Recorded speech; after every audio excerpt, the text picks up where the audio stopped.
Assalamualaikum warahmatullahi wabarakatuh. Terima kasih untuk teman-teman semua yang udah Waalaikumsalam hadir warahmatullahi pada wabarakatuh. malam hari ini untuk mendiskusikan kita kali ini yaitu krisis COVID-19 berdampak pada pertumbuhan ekonomi dan kesejahteraan di Amerika Latin. Jadi dalam istilah medis itu, pandemi berarti munculnya penyakit yang menyerang banyak korban secara serentak di berbagai negara. Sementara itu, dengan adanya kasus COVID-19, WHO sendiri menyatakan penyakit tersebut sebagai pandemi karena setiap warga negara di dunia itu telah terinfeksi COVID-19. Pandemi COVID-19 menyebar ke seluruh negara di Amerika Latin. Situasi ekonomi negara-negara yang sangat sulit membuat kawasan ini tuh rentan terhadap kemungkinan konsekuensi ekonomi dari krisis. Ini benar-benar dipengaruhi tidak hanya oleh tindakan penahanan, tetapi juga oleh penurunan harga komoditas, gangguan di pasar keuangan internasional, termasuk devaluasi mata uang dan perlambatan ekonomi di antara mitra keuangan dan perdagangan, utamanya itu Amerika dan Cina. Nah, mungkin teman-teman bisa menambahkan dulu. Mau sedikit nambahin ya Gus ya, gue tuh kemarin sempat baca gitu. Jadi penyebab dari COVID ini juga berdampak banget gitu buat negara-negara gitu, terutama buat negara-negara yang cakupan kebijakan moneter dan fiskalnya gitu. Apalagi negara-negara tersebut gitu bakal mengalami kesulitan gitu untuk memberikan sebuah langkah-langkah yang tepat gitu. Terkait COVID juga gitu, selain berdampak pada ini juga ekonomi yang krisis juga, si COVID ini benar-benar kayak menjadi sebuah indikator-indikator gitu dan fungsi sosioekonomi terutama di benua Amerika gitu. Terus sempat baca juga di tahun 2020 itu Amerika Latin menjadi sebuah wilayah negara berkembang yang paling berpengaruh di dunia dalam hal pertumbuhan PDB. Namun upaya investasi untuk merangsang kegiatan dalam Amerika Latin itu sangat penting untuk mendorong sebuah pemulihan ekonomi dalam jangka menengah. Dampak krisis yang terjadi di Amerika Latin harus diubah menjadi peluang untuk mendefinisikan kembali konteks sosial, menempatkan sebuah kesejahteraan dan keberlanjutan di pusat.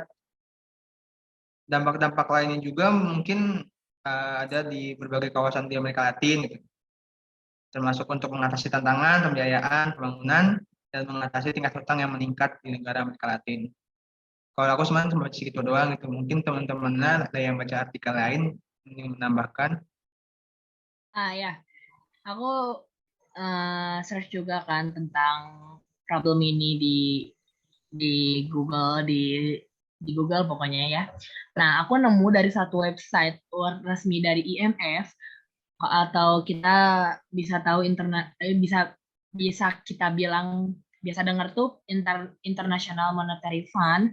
Nah, di Amerika Latin itu kan menjadi salah satu bagian yang sektor perekonomian yang mengalami penurunan. Nah, penurunannya itu tuh merosot sebesar 8,1% di tahun ini, serta kenaikan di sejumlah negaranya tuh sekitar hanya 3,6%, jadi kurang dari penurunannya kan.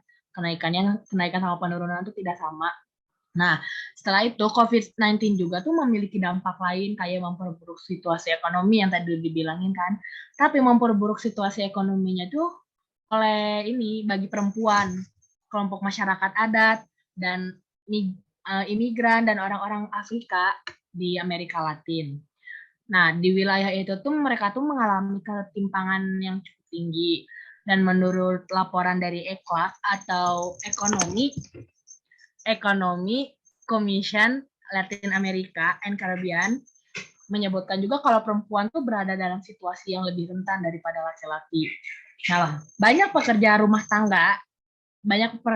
tangganya tuh imigran, keturunan asli atau Afrika, terus mereka tuh mengalami diskriminasi. Tadinya tuh mereka sudah mengalami diskriminasi, tapi semenjak adanya COVID-19 ini tuh makin memperparah diskriminasinya gitu.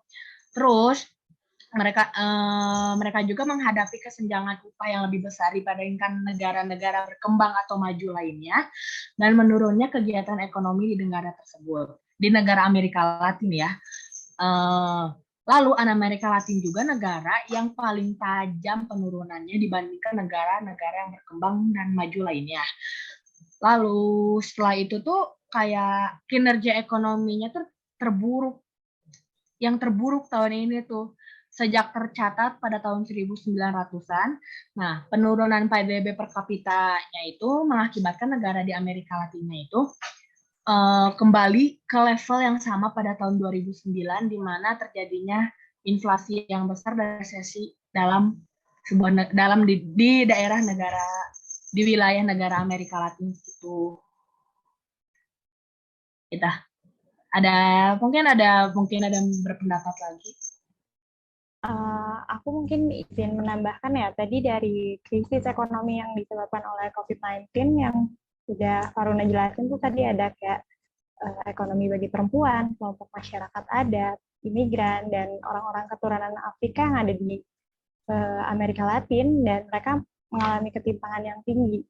Nah, selain itu juga, karena COVID-19 ini, Amerika Latin mengalami perlambatan ekonomi, dan itu tuh memperburuk kondisi sosial, dan dampaknya semakin berat dan rentan bagi masyarakat di sana. Seperti contohnya pada tahun akhir 2020, COVID-19 ini menyebabkan 5 juta lebih orang Amerika Latin dalam kemiskinan, yang itu artinya mencapai 231 juta atau 37,3% dari total populasi, kembali ke tingkat tertinggi.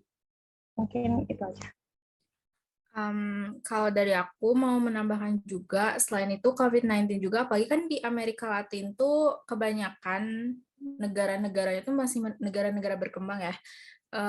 Dampak sosial yang paling menonjol yang bikin ekonominya turun tuh karena satu, tempat wisata kayak di Brasil kan Rio de Janeiro sama Buenos Aires tuh banyak banget dikunjungin sama turis gitu kan. Jadi kayak ngebantu sektor perekonomian di Amerika Latin juga. Terus kayak penutupan tempat-tempat wisata itu apalagi belum lagi kayak kota-kota besarnya tuh lockdown. Jadi kayak mungkin itu dapat penurunan gitu kan ya dari dampak COVID itu. Terus kayak pembelajaran jarak jauh juga jadi bikin krisis pendidikan. Belum lagi kan teknologi buat belajar secara virtual tuh masih belum secanggih negara-negara maju gitu. Ya. Mungkin aku sedikit nambahin ya. Maksudnya kan berbicara tentang destinasi wisata itu kan kita juga nggak bisa memprediksi gitu kan kapan itu akan terjadinya peningkatan atau peningkatan tersebut gitu ya. Ya, jangankan di negara Amerika Latin gitu ya. Maksudnya di negara-negara maju seperti di Eropa sendiri pun ya karena banyak menutup tempat destinasi wisata seperti yang kita tahu di Prancis ada Paris gitu ya. Terus di Inggris tuh ada di London tuh yang jam besar itu kan. Nah, terus kayak di Spanyol tuh ada stadion-stadion sepak bola yang memang itu bisa dijadikan destinasi wisata gitu kan oleh turis-turis yang memang nggak ada di negara tersebut gitu ya. Terus berbicara tentang pembelajaran jarak jauh atau teknologi yang ada di sana, ya kita berkaca dari negara kita sendiri gitu kan. Negara kita sendiri pun kan memang banyak yang teknologinya itu kurang mumpuni gitu, kurang bisa lah untuk dijadikan eh, sebuah alat untuk membuat kita maju tuh. Karena gini, apa ya? Berarti kan di sini kita harus memberikan solusi untuk pemerintah-pemerintah yang ada di negara Amerika Latin ya, agar memperbaiki tingkatan teknologinya dan tingkatan pendidikannya gitu ya. Nah, kalau misalkan berbicara tentang sekolah itu ditutup atau misalkan tingkat permasalahan pendidikannya itu benar-benar terjadi ketimpangan banget kan, ya sementara kita di sini pun bisa bisa berevaluasi gitu. Atau misalkan kita tuh bisa benar-benar mengusahakan untuk pendidikan yang ada di Indonesia ini atau misalkan untuk anak-anak yang uh, usianya masih sekitar 15 tahun itu bisa melakukan kegiatan belajar mengajar gitu kan.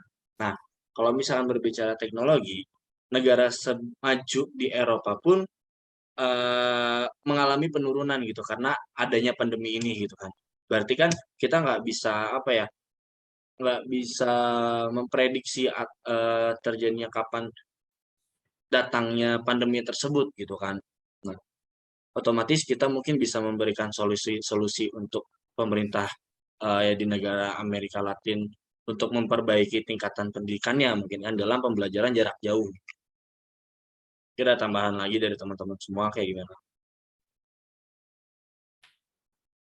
Mau menanggapi juga ini aku terkait Gusti itu, tapi emang benar gitu, maksudnya dampak dari COVID ini juga gitu bikin kayak orang-orang lebih kritis terhadap untuk mengatasi problem solve-nya gitu lah.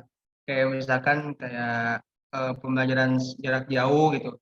Mereka berpikir gitu gimana caranya biar bisa si pembelajaran itu mencakup semua ilmu kayak dengan adanya platform Zoom, baik itu pun Google Meet atau sekarang juga kan ada juga kayak beberapa platform yang tadinya cuma bisa buat nelpon biasa gitu sekarang dikembangkan menjadi kayak bisa untuk video callan, jadi bisa langsung tatap muka secara langsung kayak begini gitu kan. Jadi dampak bagusnya juga ya membuat orang-orang itu kayak lebih berpikir gimana caranya kita yang mengembangkan diri gitu karena dampak dari COVID ini. Jadi kita nggak harus nunggu-nunggu ini itu, harus pemerintah yang menggerakkan terlebih dahulu gitu. Jadi dengan adanya COVID ini juga bikin kayak orang itu sadar gitu bahwa mereka tuh yang mau berkembang ya mereka bisa berkembang dengan cara apapun. Ya mungkin kalau Ya, misalkan bicara tentang gini ya Mit ya, kalau bicara tentang berkembang dengan cara apapun ya, itu kita bisa melakukan asalkan kita ada kemauan gitu ya. Tapi kan di sini kita berbicara tentang masyarakat luas gitu atau misalkan anak-anak yang memang mengalami apa ya penurunan tingkatan pendidikan gitu kan. Nah, tingkatan pendidikan atau yang dilakukan secara pembelajaran jarak jauh ini kurang efektif gitu. Bahkan bisa dibilang tidak efektif karena materi-materi yang dijelaskan oleh guru ataupun dosen itu benar-benar tidak bisa menyerap langsung ke otak gitu. Karena secara nggak langsung atau memang secara yang kita butuhkan namanya pendidikan itu materinya mau bentuk teori, tapi kita juga harus butuh prakteknya gitu. Jadi nggak bisa dibilang kalau misalkan apa ya, apalagi yang tadi Mitra bilang tuh asalkan kita ada kemauan kita bisa berkembang. Tapi kan itu nggak bisa dilakukan oleh anak-anak yang umurnya di bawah 20 tahun karena mereka kan belum membentuk pola pikir mereka untuk melakukan hal-hal yang memang membuat mereka berkembang gitu kan. Nah, di sini kita kan diskusi untuk mencari solusinya. Gimana nih caranya biar memperbaiki tingkatan pendidikan di sana dan memperbaiki tingkatan ekonominya di negara-negara yang ada di Amerika Latin. Mungkin dari Una atau Lesha ada tambahan dulu mungkin.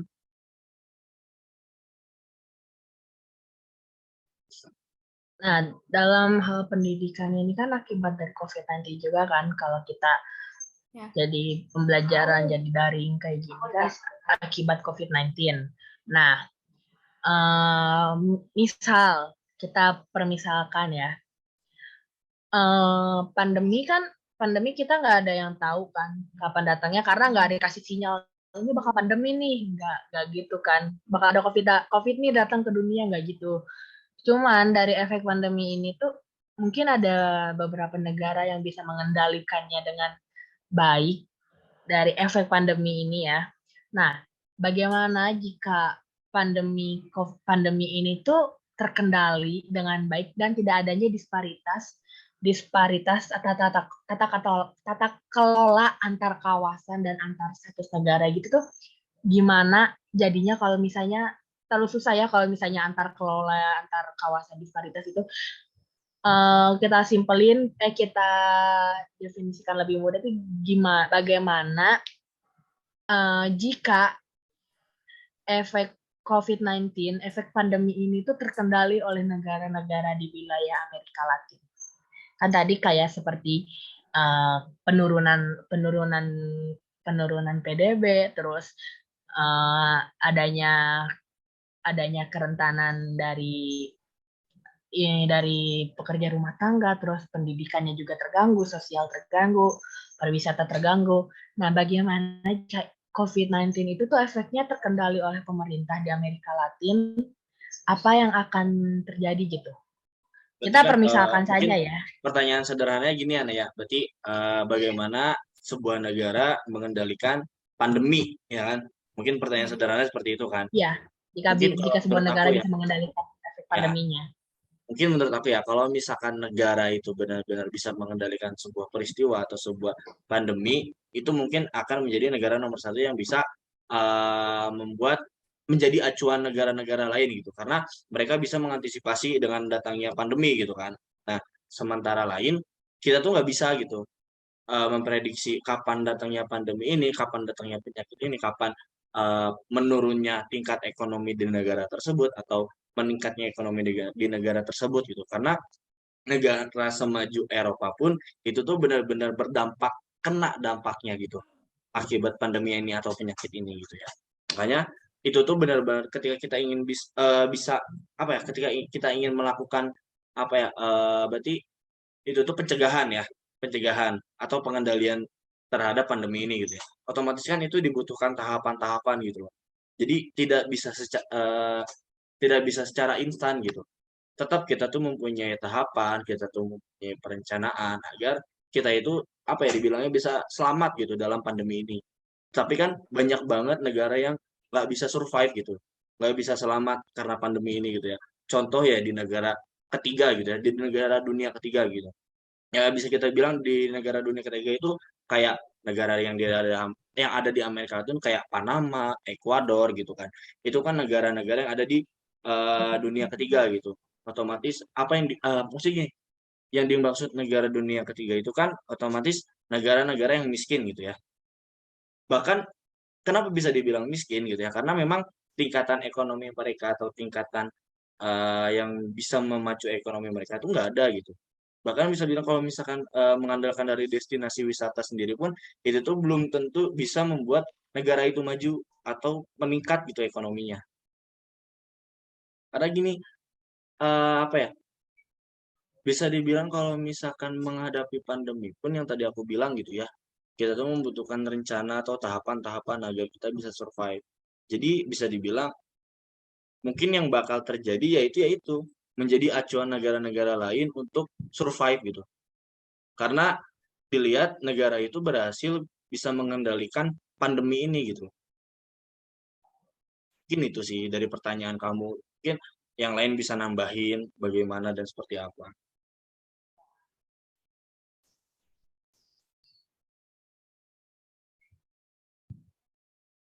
Tapi mungkin bisa dibilang juga ya kalau misalkan negara-negara di Amerika Latin ini bisa mengendalikan uh, peristiwa atau permasalahan yang ada pada saat ini gitu ya. Mungkin mereka bisa dibilang negara sangat maju, mengalahkan negara-negara di Eropa mungkin ya. Jadi nggak kebayang aja gitu. Kalau misalnya Indonesia bisa melakukan seperti itu kan hebat juga gitu kan pemerintahannya. Tapi kan di sini mungkin kita bisa cari solusinya untuk apa ya pembahasan mengenai ekonomi mereka gitu kan. Yang tadi sempat disinggung sama Marsha, sama Raisya dan sama Faruna sama Mitra itu kan bahwa negara-negara di Amerika Latin ini benar-benar menurun gitu tingkat ekonominya bahkan sampai 40% pekerja dan keluarga mereka yang tidak dilindungi oleh jaring pengaman apapun tuh kayak membuat apa ya situasi ini tuh benar-benar rumit gitu benar-benar tidak terpecahkan gitu nggak nemu titik terangnya atau tidak memberikan solusi yang ada gitu kan. Terus karena tadi kan ada ini ya tadi 40% dari data yang tadi Gusti sebutin itu tuh kan rata-rata pekerja informal ya, pekerja yang tidak mendapat, kalau kasarnya tuh nggak ada perlindungan dari pemerintah. Kita bisa bilang kalau misalnya disebut ASN atau PNS di sini tuh kan kayak kita mendapat sebuah asuransi, terus dana pensiun yang kayak gitu. Nah, sedangkan pekerja-pekerja informal yang lebih kena dampak dari COVID-19 itu kan nggak mendapat perlindungan dari pemerintah. Kayak perlindungan bisa kita uh, bisa kita bilang kalau di Indonesia BPJS atau asuransi kan. Nah itu tuh kan akan membuat membuat membuat apa sih? Membuat membuat kemiskinan melebar kan, buat kemiskinan meluas ke berbagai negara. Ada nggak sih kalian kayak pernah lihat gitu? Aku jujur aku belum nemu ya gimana tindakan pemerintah untuk upaya pemerintah untuk menghandle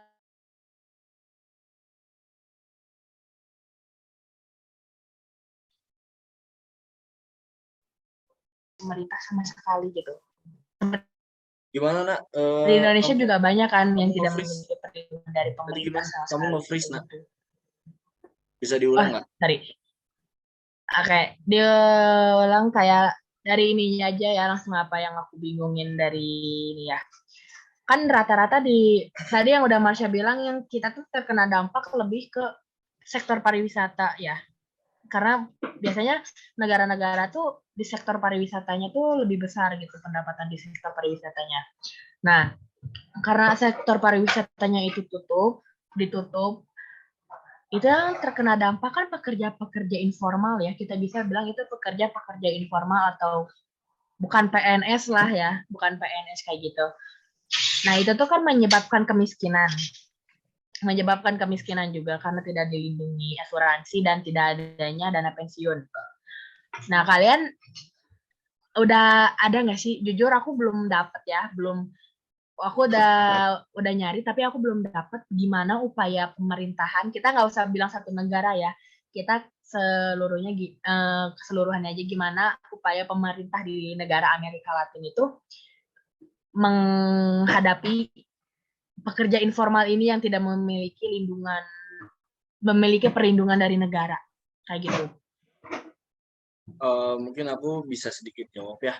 Berarti kan upaya untuk melindungi kesehatan mereka gitu ya, mau kesehatan, ekonomi ataupun tingkatan pendidikan ya, yang kita Iya, bahas pada kayak hari ini. kesejahteraannya mereka. Mungkin kalau misalkan dibilang upaya pemerintah, itu kalau nggak salah itu menyediakan vaksin gratis. Itu kan hampir di seluruh dunia ya, vaksin gratis itu dilakukan oleh pemerintah karena ya memang sudah jadi tanggung jawab pemerintah itu sendiri gitu loh untuk melakukan vaksinasi gratis untuk masyarakatnya yang ada di negara tersebut.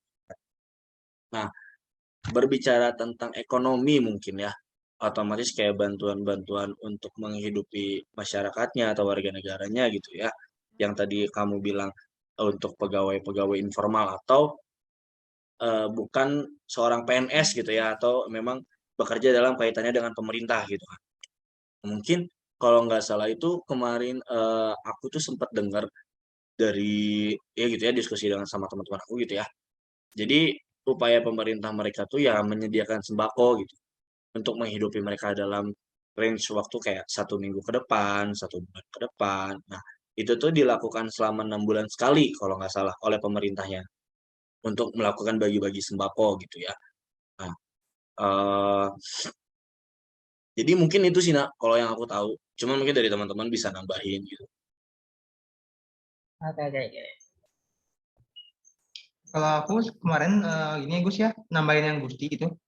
Aku kemarin sendiri kayak sempat lihat di berita sih gitu kayak beberapa cara dari negara-negara gitu yang menjadi acuan untuk menghidupkan kesejahteraan masyarakatnya gitu.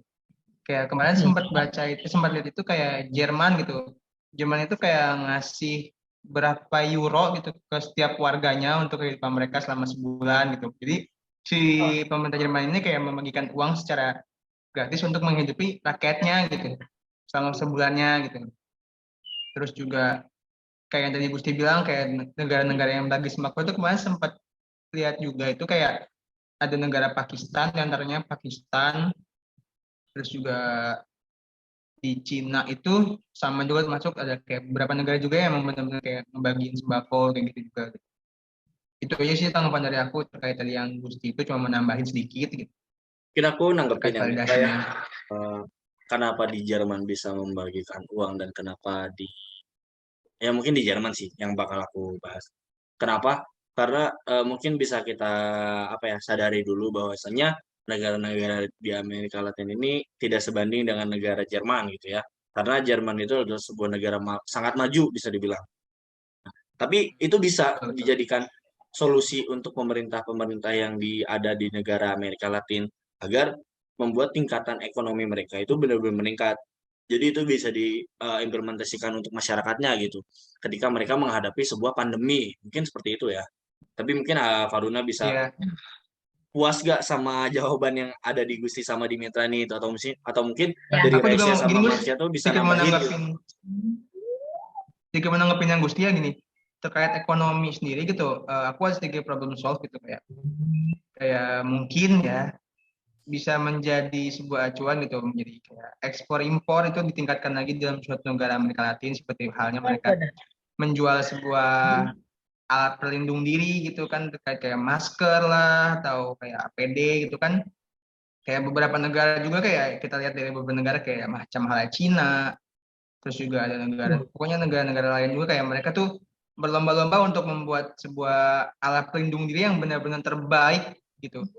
Itu juga mungkin bisa menjadi sebuah problem solve buat Amerika Latin, gimana caranya agar mereka bisa memulihkan kembali ekonomi mereka yang tuh sempat turun gitu.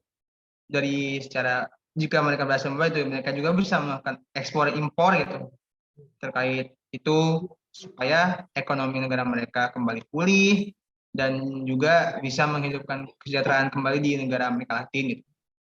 Mau nambahin itu aja dari problem solve itu. Mungkin teman-teman lain yang menanggapin atau menambahkan.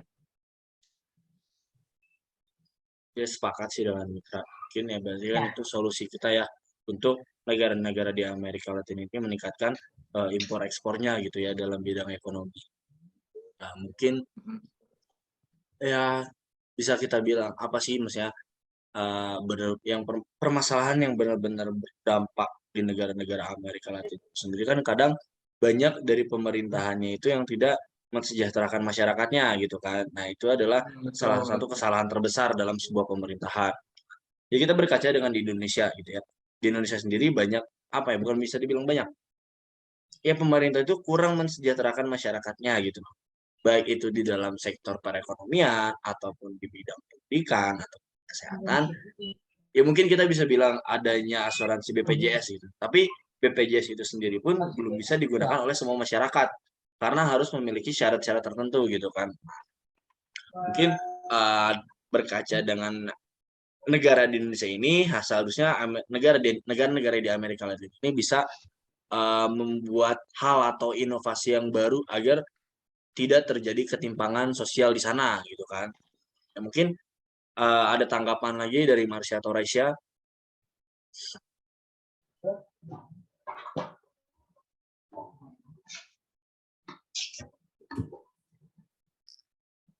Mungkin kamu ada pertanyaan lagi gitu, Nak? Kayak sebenarnya pertanyaannya tuh kayak ada satu lagi tentang pendidikan, cuman mungkin aku sendiri ya, kan kita setiap nanya tuh pasti bakal ngebayang-bayang apa jawabannya. Aku sendiri tuh belum ada bayangannya gitu, takutnya bukan agak gimana, kayak agak menyusahkan gitu. Tapi pertanyaannya, kalau pertanyaan tuh kayak tadi katanya kan di negara. Ini aku mau nanya sedikit aja ya, teman-teman. Kan di sini kita membahas sebuah dampak dari ekonomian tersebut, terus mengeret ke arah dari ekonomi, kemudian secara sosial, terus juga ke pendidikan kan. Pertanyaan aku begini, ketika sektor ekonomi itu memulih dan membaik, terus sementara di tingkat kesejahteraan sosial itu masih belum stabil gitu. Dan juga gitu secara kan sekolah yang tadinya online terus membiasakan diri kembali ke offline kan harus adanya tahap perubahan kembali gitu ya. Nah, kira-kira dari perubahan itu tuh, perubahan dari online ke offline terhadap yang di pendidikan itu, pengaruh besar di pengaruhnya tuh terhadap perubahannya itu kayak poin apa aja sih gitu ya yang bisa bikin gimana bahasanya sih? Jadi intinya gini, ketika ekonomi sudah membaik, maka secara langsung sistem pendidikan juga harus membaik kan, ya kan? Karena kan tadi kan mengingatkan dari ekonomi memburuk, terus pendidikan juga memburuk kan. Nah, namun ketika ekonomi sudah membaik, pendidikan tetap memburuk, kira-kira ada solusi nggak dari teman-teman itu gimana caranya agar si pendidikannya itu membaik juga gitu? Ya solusinya dari pemerintah itu sendiri sebenarnya, mereka mau atau tidak gitu meningkatkan tingkat pendidikannya gitu kan. Sekarang kita memberikan solusi yang memang konkret gitu. seperti tolong diperbaiki dari sistem pembelajarannya seefektif mungkin. Kalau bisa mungkin bisa diserahkan kepada siswa atau siswinya untuk menentukan materi pendidikan yang mereka inginkan. Itu efektif ya. Itu efektif di Finlandia. Buktinya bahwa banyak apa ya, sarjana-sarjana di Finlandia itu melakukan inovasi-inovasi di berbagai dunia gitu kan. Nah, mungkin itu bisa menjadikan solusi gitu ya. Tapi tergantung pada pemerintahannya itu sendiri gitu. Mereka mau atau tidak melakukan hal itu. Terkadang kan apa ya, pemerintah itu cenderung puas akan dengan dirinya sendiri gitu ya. Sampai-sampai mereka tuh tidak ingin mensejahterakan masyarakatnya. Kadang kan kita bisa melakukan pemikiran di situ ya. Maksudnya adalah stigma-stigma buruk tentang pemerintah itu sendiri gitu kan. Nah, mungkin kita bisa memberikan solusi tapi tergantung pada pemerintahannya itu ingin menjalankannya atau tidak gitu. Gitu mungkin Min. Tapi kan kalau kita kayak berkaca gitu, kayak kita sendiri aja gini ya, kayak kita sistem pembelajaran secara online gitu, kayak itu ya mungkin ada beberapa oknum lah yang kayak mereka tuh udah nyaman di zona ini kayak online, mereka nggak harus ada effort untuk ke sekolah, ke kampus, mereka tinggal buka laptop, buka gawai, terus mereka langsung diskusi gitu kan. Yang artinya kayak mereka tuh udah punya zona nyaman masing-masing gitu. Ketika ingin diajak berkembang pun mereka mungkin akan sungkan kayak malas lah, kayak gue udah nyaman di sini gitu kan. Berarti kan pengaruhnya juga nggak di pemerintah doang gitu Gus, artinya kan ada juga di personal juga kan artinya gitu. Nah terkait kayak gitu kan berarti kan itu mah harus kesadaran diri sendiri kan.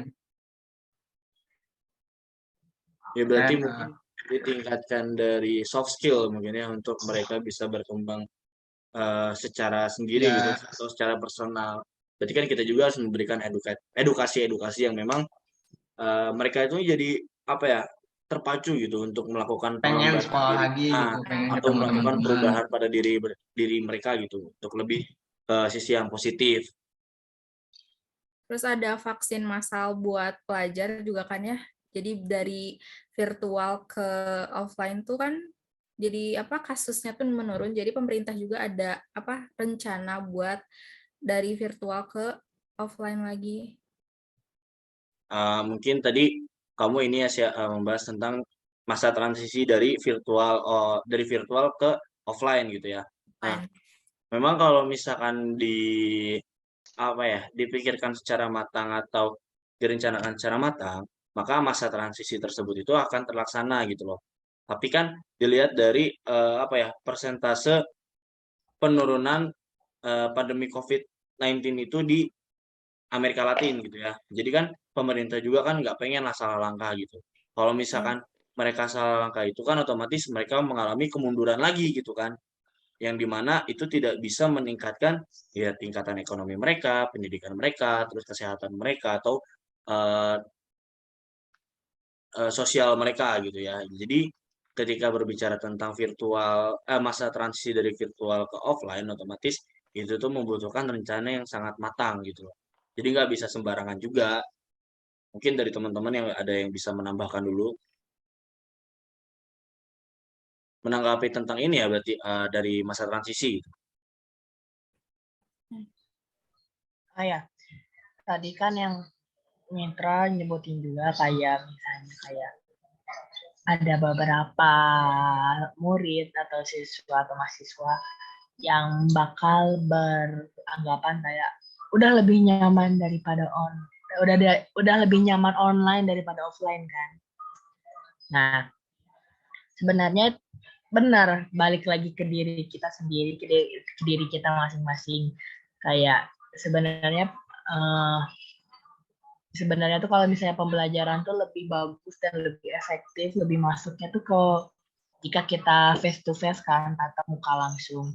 Cuman karena satu dan lain hal kita harus di online kan, terus misalnya udah ada masa transisi, terus udah ada orang yang kena zona nyamannya gitu loh, udah ada orang yang kena zona nyamannya kayak lebih mending online daripada offline, itu tuh bisa disiasati dengan kayak melakukan kayak adanya sebuah perbedaan gitu loh. Kayak online kamu cuma dapat ini, misalnya perbandingan doang ya. online tuh kamu cuma dapat ini, kalau misalnya kamu datang offline kamu dapat ini. Jadi benefit kamu datang offline tuh lebih banyak daripada kamu online. Kayak gitu bisa disiasatin dengan kayak gitu juga, biar kayak nanti yang online tuh bakal berasumsi gini, ih ternyata offline lebih banyak benefit. Dia bakal berpikir, mindset dia bakal berpikir lagi kayak offline tuh lebih banyak benefitnya, dan dia bakal berusaha lah ya. Kita nggak bisa nyeret orang langsung keluar dari zona nyaman dia, tapi dia akan berusaha perlahan-lahan untuk keluar dari zona nyaman, yang zona nyamannya itu sebenarnya itu kurang baik gitu kan.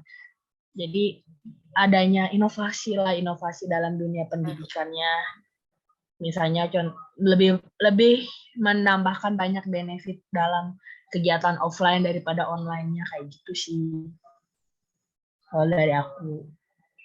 Bener juga sih ya, maksudnya benefit ketika kita melakukan pembelajaran secara tatap muka secara langsung gitu ya, itu tuh kita mendapatkan benefit ilmu yang benar banyak gitu, dibandingkan ya seperti sekarang gitu, kita diam di rumah masing-masing menatap layar laptop atau layar handphone pribadi, itu tuh kurang efektif banget gitu untuk pembelajaran kita. Mungkin itu bisa apa ya, bisa kita diskusikan untuk menjadikan sebuah solusi untuk pemerintahan di negara Amerika Latin gitu ya. Terlepas dari itu semua, kita juga kan tadi sudah membahas kesehatan, sudah membahas tentang ekonomi, dan membahas tentang tingkat sosial di negara Amerika Latin gitu ya. Mungkin langsung bisa dikatakan apa ya? Mungkin sebelum kita menyimpulkan, ada pertanyaan atau tanggapan dulu mungkin dari teman-teman. Kalau dari aku sendiri, aku udah ngerasa cukup sih dari diskusi kita, kayak almost semua udah terbahas, apa yang kita kurang mengerti, apa yang kita kurang paham. Ya mungkin kan yang penting kita dari kitanya masing-masing itu mempunyai problem solvingnya masing-masing gitu ya. Mempunyai rencana penanggulangan atau memberikan solusi-solusi yang tadi kita bahas gitu kan. Ya mungkin untuk pembahasan kali ini bakal dicukupkan saja jika memang teman-teman tidak ada pertanyaan atau tanggapan lagi gitu. Cukup? Cukup. Ya, cukup. Ya, mungkin. Oke. Mungkin terima kasih sebelumnya untuk teman-teman semua yang udah hadir pada diskusi kita kali ini. Jaga kesehatan. Oh Pokoknya iya, Kang Gusti. Kang Gusti, gimana? maaf. Boleh aku simpulin nggak hasil Oh iya, diskusi? aku belum simpulan dulu ya. Maaf ya, lupa. Ya. Ya, sok mangga. Kita simpulin dulu ya. Aku udah tadi ngetik beberapa, udah aku simpulin. Jadi aku sambil baca ya, Kang Gusti ya. Iya, mangga. Biar ini. Jadi kita dapat simpulin kalau krisis COVID-19 itu berdampak pada banyak sektor multilateral kan di wilayah Amerika Latin, terutama pada sektor ekonomi. Nah, terjadinya situasi ini tuh lebih rentan terhadap perempuan dan pekerja imigran lain ya. Kalau kita tadi diskusikan. Nah, hal tersebut tuh diakibatkan oleh virus dan penurunan ekonomi dan adanya diskriminasi karena banyaknya pekerja rumah tangga di wilayah tersebut adalah imigran atau keturunan asli. Ya, keturunan aslinya itu Afrika. Nah, penurunan PDB per kapita pun berdampak pada kawasan Amerika Latin, di mana negara Amerika Latin akan kembali ke level yang sudah saya sebutkan tadi, akan kembali ke level pada saat tahun 2019 yang adanya inflasi yang sangat besar dan resesi yang sangat dalam. Setelah itu COVID-19 juga memperkuat ketidaksiapan dalam akses kualitas pendidikan, dan juga ketika sekolah ditutup hampir semua negara Amerika Latin, bukan hampir semua negara Amerika Latin saja ya, seluruh negara juga melakukan pembelajaran online. Nah, secara tiba-tiba, dan hal tersebut menjadi krisis pendidikan bagi 154 juta siswa. 154 juta siswa atau sekitar 95% dari di Amerika Latin menurut data dari UNICEF tahun 2020. Nah, setelah itu namun sistem pendidikan di negara Amerika Latin belum cukup siap untuk di dunia sistem pembelajaran digital. Nah, untuk problem solvingnya itu kita bisa meningkatkan dalam pendidikan seperti mendapatkan inovasi yang seperti itu, dan pencegahan upaya-upaya yang akan dilakukan pemerintah ke depannya. Terima kasih. Oke, terima kasih Teh Faruna untuk kesimpulannya. Ya mungkin dicukupkan saja untuk teman-teman pada diskusi hari ini. Jaga kesehatan selalu. Semoga kita selalu dapat perlindungan dari Tuhan Yang Maha Esa. Ya cukup sekian. Terima kasih banyak. Wassalamualaikum warahmatullahi wabarakatuh. Waalaikumsalam warahmatullahi Waalaikumsalam wabarakatuh. warahmatullahi wabarakatuh. Bye. Bye. Adios.